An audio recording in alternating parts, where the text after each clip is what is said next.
I believe that fear, this is my personal belief, fear is the absolute worst thing in the world. It is. There is nothing in this world that is worse than fear. It might sound dramatic, but it's my belief because fear stops people from starting a business, from pursuing their dreams, from speaking their truth, from to asking that person out, to living a life of true purpose, to leaving a toxic job or a toxic relationship, to living, not living a life that lights them up. Fear is the core of war. Like most people are like, well, we're afraid that they're going to attack us, so let's attack them first. So I believe that fear is the absolute worst thing in the world, and it holds probably 95% of humans back from doing what it is that they're actually put here on this earth to do.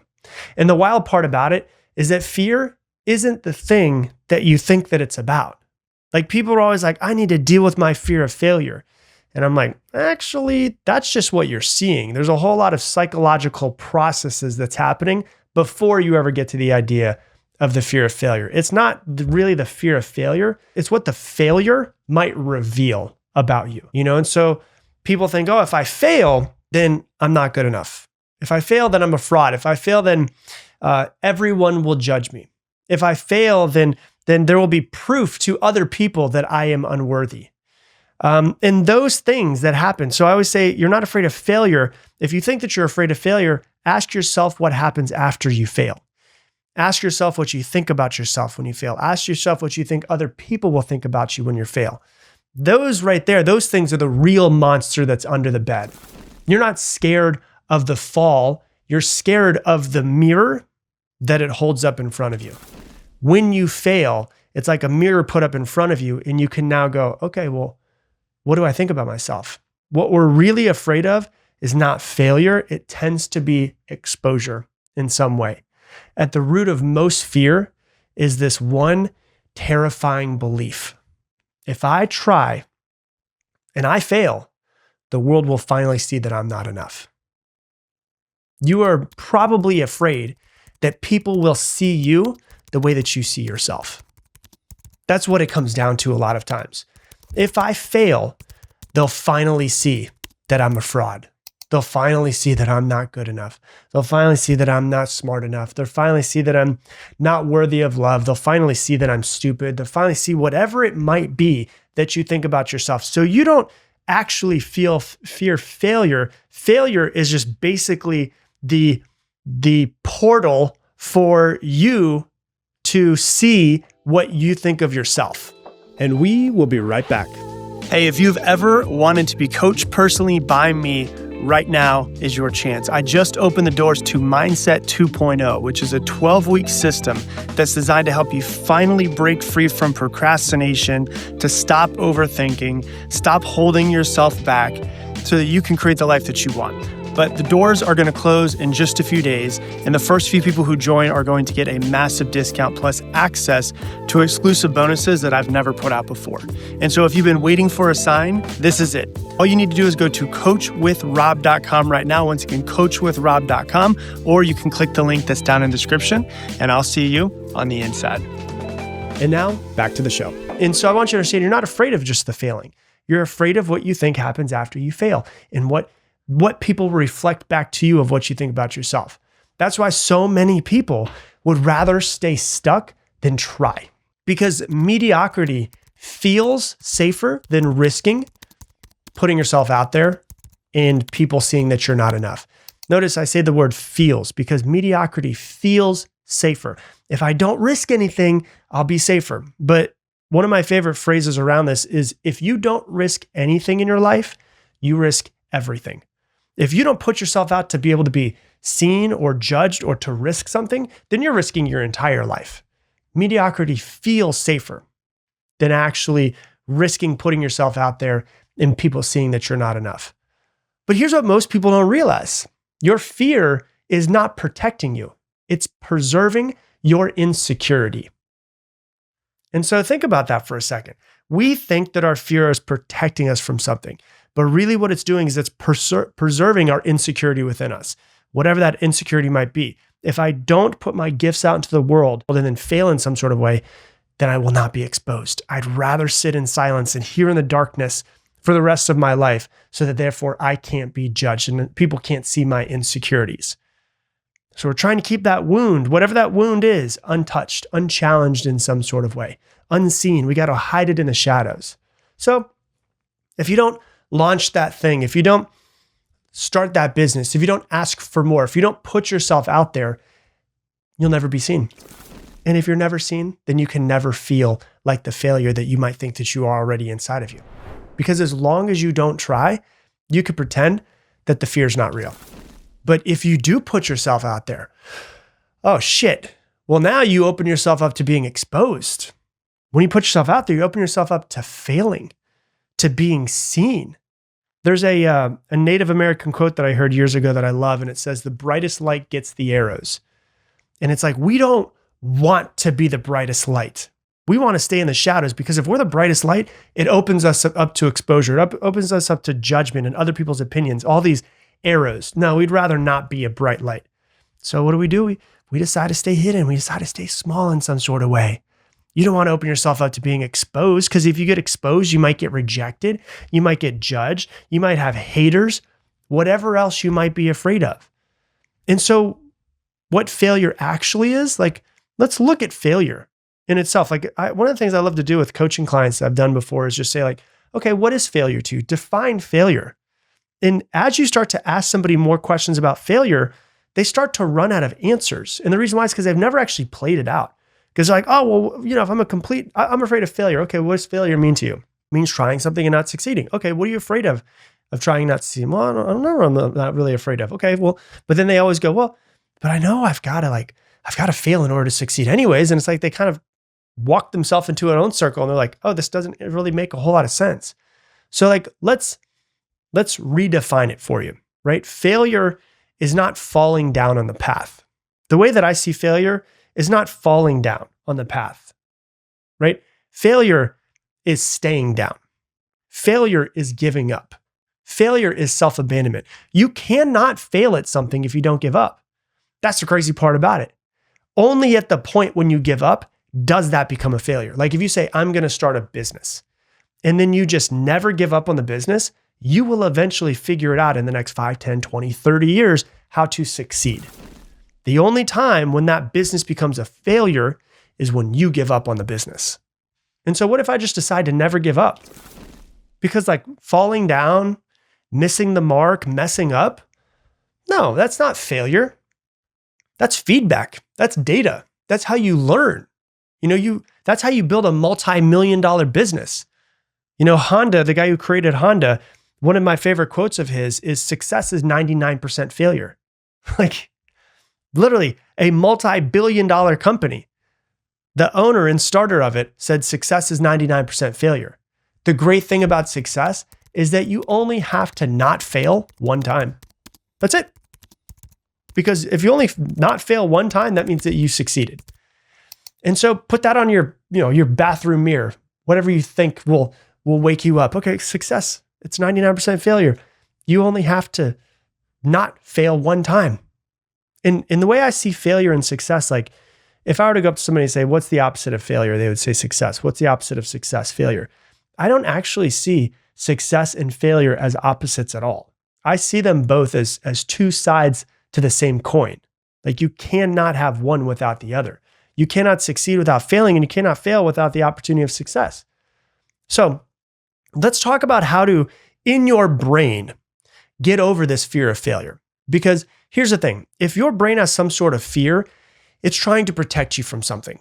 That's what you have to understand. It's just a protection mechanism. And so let's try to break apart this protection mechanism. The first thing you have to understand when you look at it is fear is a trained response. Fear isn't always rational. It's usually been trained into you in some sort of way. It's, something once happened in your life that made you feel shame or judgment or rejection, and your brain logged it as danger, danger, danger. That hurt so much emotionally that I never want to do that again. I never want to put myself out there again. So now what happens is every time something feels similar to how you were hurt in the past in some sort of way, you flinch. If you have pain in the past, it's going to predict your fears in the future. Any fear that you have comes from some sort of pain in the past. If you get into a relationship with somebody, they absolutely break your heart. Then the next time that you get into a relationship, you're going to have some fear around it because it hurt so much the last time that happened. If you had a business fail and you want to start another business, of course you're going to have so much fear around it because it hurts so much. You put so much time and energy and you got ridiculed when that business went down. Of course you're going to try to protect yourself from it. It is a protection mechanism. The question is, and what you need to dive into your own psyche is, what is it trying to protect me from? That's the question to ask yourself. But here's the good news. If it's been trained into you, it can be retrained. You can train it into something else. You don't just train a dog one time and just leave it. Like, you've got to retrain the dog for a while in order for it to follow the commands. The same exact thing with your brain. You know, to create a great life, you must get out of your comfort zone. You must find your fears and work through them. And the thing about your comfort zone and fear is that fear is just the physical manifestation of your comfort zone. Like, you can feel your comfort zone in your body because when you're in your comfort zone, there's no fear. When you're starting to push out of your comfort zone, well, that's when you start to feel fear. So if you can remind yourself, okay, I'm feeling fear within my body. What did that crazy podcaster say? Oh yeah, he said that fear is the physical manifestation of my comfort zone. So I actually should start thinking of fear as expansion and not danger. And so I need to reassociate the way I think of fear. Like, fear is, I'm on the edge of my comfort zone. This is where the magic happens. We've trained ourselves unconsciously to feel fear and back away our entire lives. Feel fear, back away, feel back away. Now you can feel fear and you can go, okay, hold on. This is the edge of my comfort zone. Instead of backing away, you're going to now retrain yourself just to lean in a little bit. Just lean in a little bit. And when you don't die from leaning in just a little bit, it will train your brain to realize that it's not really as much danger as you think that it is. Your brain won't need to protect yourself from it. So that's the first thing. The second thing is you've got to develop what I call failure amnesia. Success doesn't come from avoiding failure. It comes from forgetting it long enough to just try it again. Failure amnesia. Forget how many times it didn't work. Forget all the times that you were stupid. Forget all the times that you screwed stuff up. Remember the one time that it did work. Or focus on the reasons why you will succeed, not why you haven't succeeded. You never walk through the same river twice because you're not the same person. It's not the same river. It's an old proverb.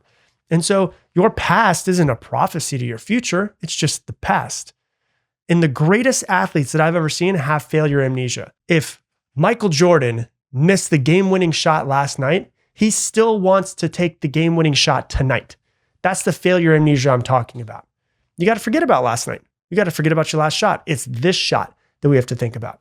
So that's number 2. Number 3 is to learn to rewire your self-talk, your mid-freakouts. Your brain is always going to catastrophize fears. That's fine. Expect that it's going to catastrophize. And when it does, interrupt the pattern.